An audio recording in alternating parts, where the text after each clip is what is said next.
प्रकृति के कुछ रोचक तथ्य। कालिया, क्या तुम्हें पता है कि एक ऊंट के पास 3 पलकों की पंक्तियां होती हैं? सच में, मैंने कभी सोचा ही नहीं था। वैसे क्यों होती है इतनी सारी पलकें? रेगिस्तान की धूल और रेत से उनकी आंखों की रक्षा के लिए। वाह, प्रकृति कितनी अद्भुत है। और क्या कोई और मजेदार तथ्य है तुम्हारे पास?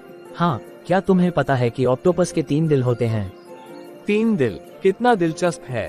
ये दिल क्या काम करते हैं? उनमें से 2 दिल उसके गलफड़ों में खून पंप करते हैं और तीसरा दिल बाकी शरीर में खून भेजता है।